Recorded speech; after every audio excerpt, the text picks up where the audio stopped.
One day, my husband asked me, "Hey, how much money do we have in that two-ball?" I chuckled, probably around $500,000 in total now. The next day, when I got home, there was a signed divorce paper on the living room table, and both my husband and the vault were gone. My name is Helen. I'm a 58-year-old working housewife. I still work hard at my job. You see, my hobby is saving money. When I was a child, my mother opened a savings account for me. She told me that depositing money in the bank made the numbers in my passbook grow, and I found that very enjoyable.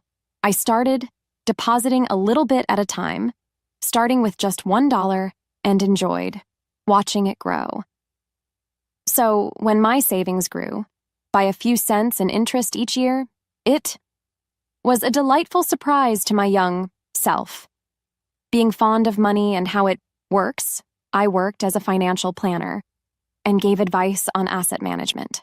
One day, a friend from college told me, "An old childhood friend is in serious trouble due to debt. Could you give him some advice?" So I decided to meet with him and my friend. This old friend was a handsome man with a refreshing smile. My friend explained, "Despite his looks, he loves gambling and is struggling to make ends meet. I thought you, Helen, might have some good advice." His name was Mark. As I listened to his story, Mark admitted he loved gambling just like his parents. Even worse, he had even taken on his parents' debt. Of course, he seemed to be quite worried. I found his troubled expression rather endearing. Because my friend had asked, I gladly agreed to help him. Looking back now, perhaps I had a bit of a crush on him, but I never imagined that. This would lead to a series of troublesome events. Anyway, I advised Mark to consolidate his debts and reduce his monthly payments so he can manage his life somehow. Not long after, Mark and I started dating. That friend of mine opposed it, saying I wouldn't recommend being with him. But we went ahead and got married. I thought that getting married would help us face Mark's debt together. My income is pretty good for my age group. Therefore, most of Mark's income went towards his debt, and I made sure he cut ties with his parents to prevent the debt from increasing further.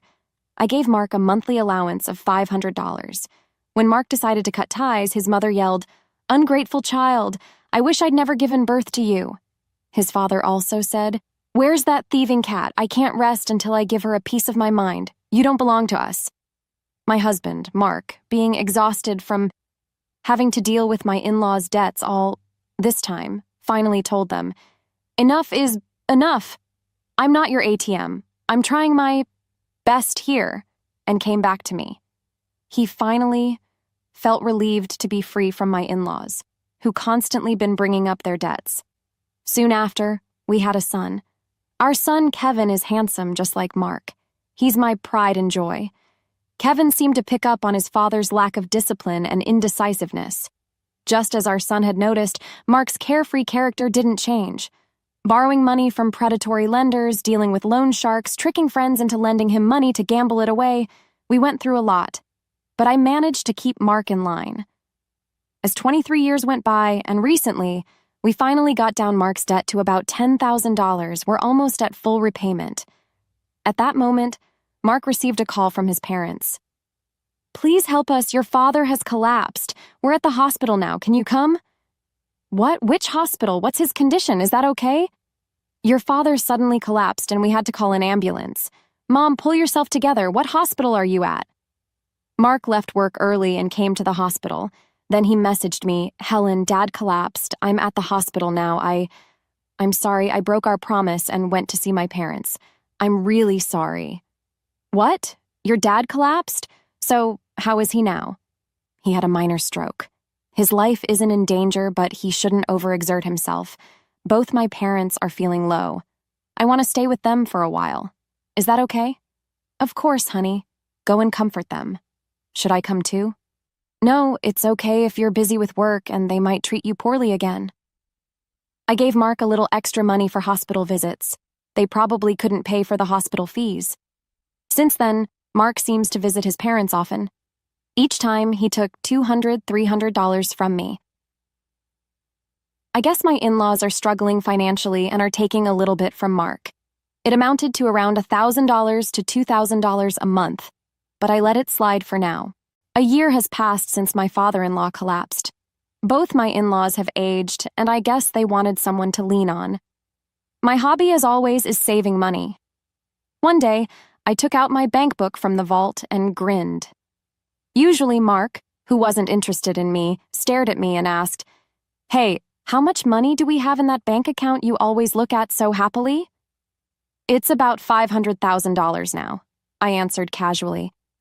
But the next morning, I filled out divorce form was left in the living room and both Mark and the safe were gone. As I was having breakfast, I couldn't help but smile. I knew Mark had been eyeing the money in the vault. Moreover, he had planned to take the entire vault. He's really not smart, but imagining him carrying the whole vault almost made me burst out laughing. We have a black cat named Luna. We've installed a pet camera to watch her. Luna's adorable antics are the healing moments of my day. There I was, watching that camera during my lunch breaks. No matter when I look, my child is just adorable. One day, as I switched on the camera, there they were in our living room on a weekday, my in-laws and my husband, Mark. And they were having an unbelievable conversation. "Oh, you're living in such a nice house, Mark. Let's have a good salary. Makes your mother so proud," they said, flattering my husband. "Indeed, I am proud," responded Mark's father. "You know, I make a pretty decent salary myself, but Helen takes all of it, so I only get an allowance of $500 a month," Mark said. "Oh, you poor thing. You've been working so hard. Your mother understands," they consoled. "I can't believe she takes all your salary and only $500 a month. That's outrageous. You should be getting more." "Why are you obeying such a tyrant like Helen?" they exclaimed. "You could be living much better on your own," they continued. "You're our pride, Mark. You could have saved hundreds of thousands by now, but she's just exploiting you, you poor thing," they said, as my mother-in-law began to sob. "Yeah, I've been thinking the same thing." "You guys are right," Mark agreed. "What is he talking about?" He seemed to have completely forgotten that I've been working hard to pay off his debt. I wonder what's going on inside their heads. Moreover, in the past, who was burdened with debt from his parents and had to give them cash every month, making it difficult for him to get by? "You know, she has a bank book with tons of savings stashed away. It's not fair that I only get $500, Mark complained. The moment he said that, my in-laws' eyes lit up. They exchanged glances. "So, how much is in the bank book?" They leaned in eagerly, awaiting his answer. Last I heard, I think it was around $400K or $500K, Mark said. "Mark, isn't that money rightfully yours?" they asked. "It might not match the effort you've put in, but isn't it money you should be receiving?" "Yeah, I guess you're right. I'm starting to think the same thing," Mark conceded. Despite his good looks, Mark is indecisive and easily influenced by others. I used to find this indecisiveness endearing and devoted myself to him wholeheartedly. We've managed to reduce his nearly $200,000 debt down to $10,000. Yet it looks like he's being manipulated by his parents again, and they're about to touch my precious savings. Seeing this scene was so pathetic. I was at my desk at work, tears streaming down my face as I held my phone. I've been putting aside my living expenses from Art using his income, mostly to pay off the debt. On top of that, I was providing him with an allowance of $500 out of my own. Despite explaining this to Mark, it seems he's completely forgotten. What have these past 23 years been for? I felt so sad and pitiful. My heart aches as if I was drowning in my own tears. It's not... I felt like I was disappearing, on the verge of breaking. But I made sure to record the conversation and sent the data to my son. That day, I left work early due to sickness. I went to my usual bar and drank heavily, spilling out everything to the bartender. In such a state, the bartender comforted me gently. He casually said, "Why do you grieve such a person? You did nothing wrong. There's no need to live for them. Live for yourself." At that moment, all my intoxication and love for my husband faded. "Thank you, sir. Next time, we'll share a pleasant drink." I went back home after I said that to the bartender, entering my study. I began to think, how would I steal the bank book inside that vault? I couldn't even begin to imagine, but I needed to devise a plan. I will show them hell. They shouldn't underestimate me. I concentrated harder than usual. Gathering evidence was the first step. From then on, I frequently checked the pet camera every day. Then the ugly truths began to surface. My husband was bringing home a young woman during his supposed work hours. It seems like he was bringing her over about 3 times a week. I couldn't believe I had to witness my husband's infidelity when all I wanted was to watch her cat, Luna. Luna also seemed to be scared and wouldn't show up. They ruined my precious relaxation time. No, more than that, they betrayed me, which I can't forgive. One day, I'll punish them severely. One day, while I was working, I activated the pet camera. This time, it wasn't the woman my husband was having an affair with, but my in-laws were at our house again. "So, is everything arranged to take that bank book from Helen?" they said with an unpleasant grin. "You're smart. You must have thought of something, right?" "Yeah, I thought about it. I'm thinking of taking the entire vault. It'll be easy." "Hey, that vault is quite heavy. Are you sure you can do it?" "I'll be fine. I'll load it on a cart. Help me out, Dad."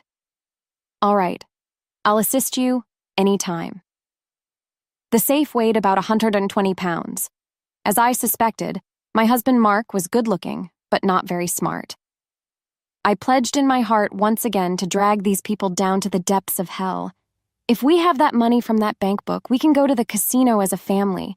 We can live as a family of 3 again, they said. "That's right. Let's live happily with the money from that bank book, right, Mark?" "Yeah, but I do feel a little bad about Helen. She was saving up so happily." "Working about, and money that she saved up, here that we take it.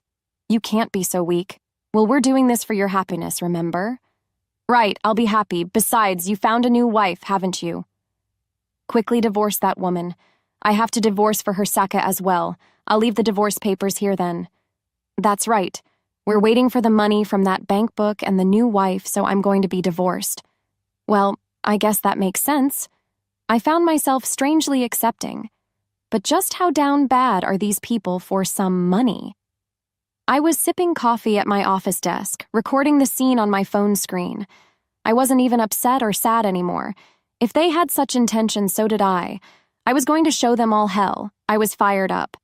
And then, the day finally came. "Hey, how much money is in that passbook on the vault? You always seem so happy when you're looking at it." "Right now, there's about $500,000 in there."